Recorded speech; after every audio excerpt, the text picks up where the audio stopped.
दोस्तों, ये बात अगर साल 2024 के चुनाव से पहले होती तो यकीन मानकर चलिए इस देश की जनता साहेब यानी नरेंद्र मोदी साहेब के जो दाव है उसको समझ ना पाती। इस बार सबको पता था कि ऑपरेशन सिंदूर का फायदा राजनीतिक तौर पर उठाया जाएगा। शुरुआत गुजरात से जरूर की, लेकिन देखिए लौट कर बिहार पहुंच ही गए ना। जी हां, बिहार में अब ऑपरेशन सिंदूर के नाम पर जो रैली, जो सभा, जो रोड शो करने का प्लान तैयार किया गया है, उसकी जो खासा तस्वीर आपको दिखाऊंगा, उसे देखकर आप समझ जाएंगे कि इस ऑपरेशन सिंदूर का कैसे राजनीतिकरण किया जा रहा है, जो हमेशा किया जाता रहा। लेकिन देश की जनता समझ गई है, लेकिन बीजेपी वाले नहीं समझ रहे हैं। और तो और आज आपको यह भी दिखाऊंगा कि इस देश की मीडिया जो मोदी जी के हर क्रियाकलाप को ऐतिहासिक बताती है। मोदी जी छींके ऐतिहासिक, खांसे ऐतिहासिक, उन्होंने चीन के राष्ट्रपति को देखकर अपनी कुर्सी छोड़ दी ऐतिहासिक, उनके लिए ट्रंप ने कुर्सी खींची ऐतिहासिक। वही गोदी मीडिया, घनघोर राष्ट्रवादी मीडिया आज ऐतिहासिक कदम बता रही है ऑपरेशन सिंदूर और उससे जुड़ी हुई तथ्यों को दिखाते हुए, वो भी देखिएगा। और इसके साथ आज आपको कई महत्वपूर्ण खबरें दिखाऊंगा कि ये ट्रोलर जो खास तौर पर एक पार्टी की विचारधारा से जुड़े हुए हैं, जो ना बड़े देखते, ना बूढ़े, ना महिलाएं, ना बच्चे, कैसे नवजात के खिलाफ गंदगी उगलने में टूट पड़े हैं, कितने घिनौनी मानसिकता के हैं। उनकी घिनौनी मानसिकता देखकर आप यकीन मानकर चलिए इन्हें धिक्कारेंगे। और तो और हाई कोर्ट और सुप्रीम कोर्ट के दो बड़े फैसले, जिसने बात बात पर मुसलमानों के खिलाफ कदम उठाने को अपना फैशन बना दिया था, झटका लगा है। एनकाउंटर को अपना शौक बना लिया था, झटका लगा है। नमस्कार, मैं हूं प्रज्वल गौतम और आप देख रहे हैं the live TV. The live TV, सच सबसे आगे। शुरुआत नरेंद्र मोदी साहब के पोस्टर से, क्योंकि 2 दिन पहले ही आपको मैंने गुजरात की वो तस्वीरें दिखाई थी जिसमें सेना पोस्टर से, बैनर से, होर्डिंग से गायब नजर आती है। नरेंद्र मोदी साहब बिल्कुल एक नायक के तौर पर गुजरात की सड़कों पर रोड शो करते हैं, ऐसे वक्त में जब पहलगाम आतंकी हमला हुआ। लेकिन बात सिर्फ ऑपरेशन सिंदूर की करते हैं, पहलगाम आतंकी हमले की नहीं। उस ऑपरेशन सिंदूर के फौरन बाद पाकिस्तान की बेशर्मी पर कुछ नहीं बोलते, जिसने पुंछ में शेलिंग की, गोलीबारी की, जिसमें 15 से ज्यादा लोगों की जान चली गई, फिर भी वो अपने आप को नायक बताते हैं। पहले तस्वीर देखिए। ना देश झुकेगा, ना बिहार का विकास रुकेगा। देश झुकेगा, विकास नहीं रुकेगा। जय हिंद, तमाम चीजें आप देखते। जो सिंदूर मिटाने निकले थे उन्हें मिट्टी में मिलाया किसने? नरेंद्र मोदी साहब ने। आप इन तस्वीरों को, इन होर्डिंग को देखकर आप अंदाजा, कहां आपको आर्मी नजर आती हो मुझे दिखा दीजिएगा। क्या नरेंद्र मोदी साहब गए थे? पहलगाम आतंकी हमले पर नहीं बोलना, एक बैनर पोस्टर उसका भी लगा देना चाहिए था ना, पहलगाम आतंकी हमले का। कि आप ही तो कहते थे कि पहलगाम आतंकी हमला, क्या कोई आएगा नहीं, कोई आ नहीं सकता, कुछ नहीं हो सकता। आतंकी आए, उन्होंने वारदात को अंजाम दिया ना, तो लगाइए ना। वो नहीं लगाएंगे। इन्हें सिर्फ अच्छी अच्छी चीजें अपने नाम दर्ज करानी होती हैं। जब कुछ हो जाता, मणिपुर पर देखा था, संसद के अंदर तक कदम नहीं रख पाए थे, गलियारे से चले गए थे लौटकर और आए नहीं थे वापस। मणिपुर आज तक नहीं गए, लेकिन इन्हें वहीं जाना है जहां इनका स्वागत समारोह और इनके नाम की वाहवाही हो। लेकिन देश की जनता समझ रही है मोदी जी। अब देखिए, प्रतीक पटेल लिखते हैं आज नरेंद्र मोदी जी पटना आ रहे हैं, पटना में रोड शो करेंगे। पूरे पटना को ऐसे ही पोस्टरों से पाट दिया गया। ऑपरेशन सिंदूर से कई गुना ज्यादा खर्च ये लोग अपना चेहरा चमकाने में करेंगे। सारा देश इनकी इस घटिया राजनीति को देख रहा है। बिहार में इस बार सत्ता परिवर्तन होने जा रहा है और होकर रहेगा। इस बार बीजेपी को तगड़ा झटका लगेगा और लगना चाहिए। अब आइए, चित्रा त्रिपाठी जी हैं, घनघोर राष्ट्रवादी हैं। हर कोई जानता है कि बहुत ईमानदार पत्रकार हैं, बहुत ईमानदार एंकर हैं, बहुत ज्ञानी एंकर भी हैं। फिलहाल मैं इनकी चित्रा त्रिपाठी जी का एक ट्वीट पहले पढ़ देता हूं, फिर इनकी तरफ से, इनके मुखारबंदों से जो फूल झड़े हैं मोदी जी के सम्मान में, वो भी सुन लीजिएगा। पहले लिखती हैं, पाकिस्तान के साथ ऑपरेशन सिंदूर में अनुमान है कि भारत के 4400 करोड़ से लेकर 15,000 करोड़ तक खर्च हुए। ये मोदी जी ने अपनी जेब से, बीजेपी ने अपनी जेब से दिए नहीं। ये आपका और हमारा पैसा है। मैं ये नहीं कहता नहीं होना चाहिए।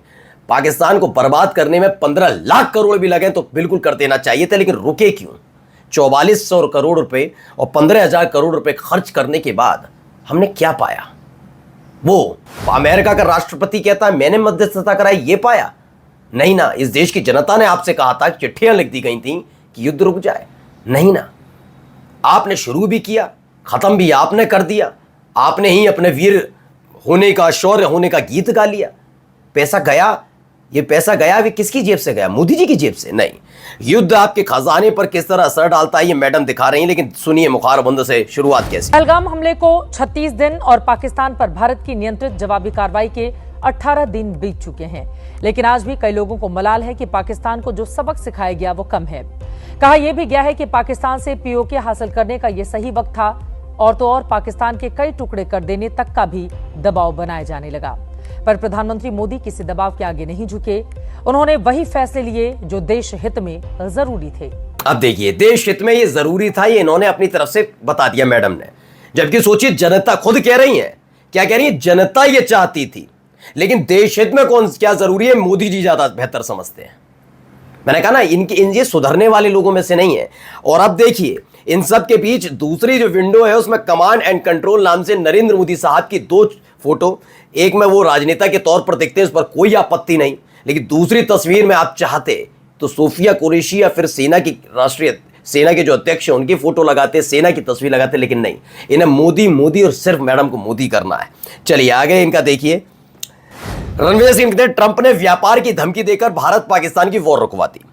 ट्रंप सरकार ने यह बात अमेरिका की कोर्ट में कही। अब तो मानोगे नहीं, अभी भी ये शर्म नहीं आती इन गोदी मीडिया को। दरअसल ट्रंप के टैरिफ के खिलाफ अमेरिका के व्यापारियों ने कोर्ट में याचिका लगाई। इस याचिका पर सुनवाई के वक्त ट्रंप सरकार ने कोर्ट में यह बात कही है।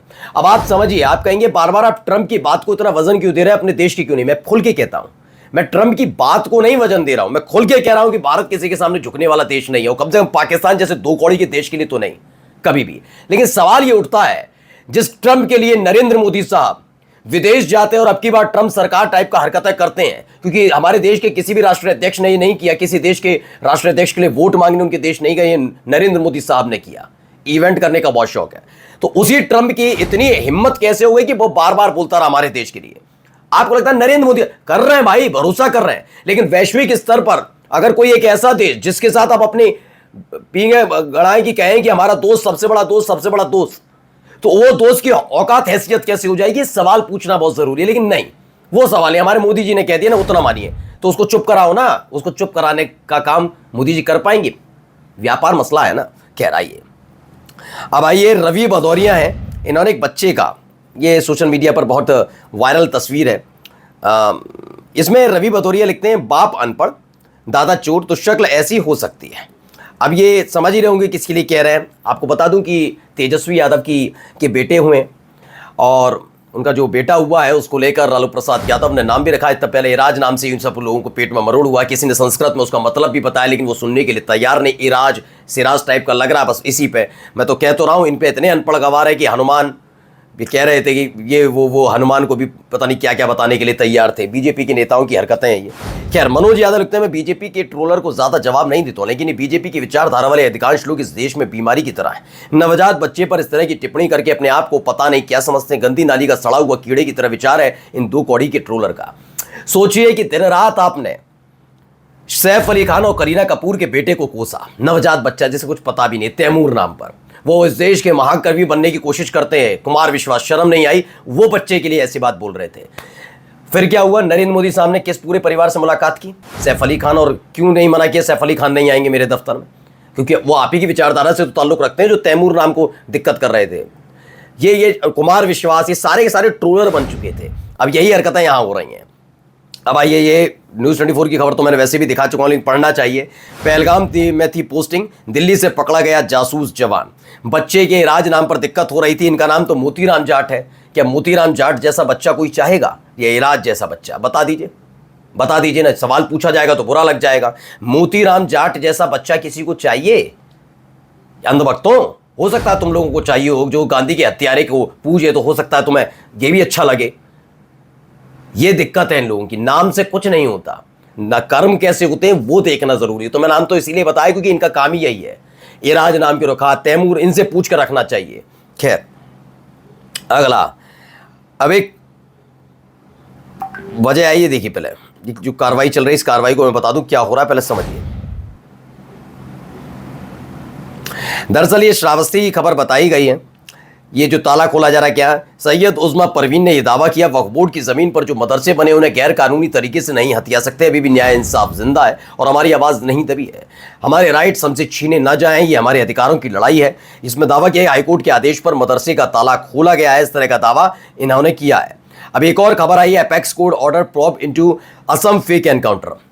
उत्तर प्रदेश की तर्ज पर असम में भी बीजेपी शासित राज्य, क्योंकि हेमंत विश्व शर्मा मदरसे बंद करा दिए, बड़े छाती ठोक के कहते हैं, वहां पर भी एनकाउंटर हो रहे थे और दावा किया गया असम में जो फर्जी एनकाउंटर हुए उसको लेकर एपेक्स कोर्ट यानी कि सर्वोच्च न्यायालय ने जांच का आदेश दिया। लुटियन मीडिया ने लिखा है कि सुप्रीम कोर्ट ने असम पुलिस पर लगे 171 फर्जी एनकाउंटर के मामलों की निष्पक्ष और गहन जांच के आदेश दिए। कोर्ट ने मामले को गंभीर मानते हुए असम मानवाधिकार आयोग को निर्देश दिया कि वह पीड़ित परिवारों से संपर्क के लिए सार्वजनिक नोटिस जारी करे। इसको लेकर अब सवाल है और चलते चलते अब आप देखिए यहां पर नौटंकियां। गोली मारो सालों को,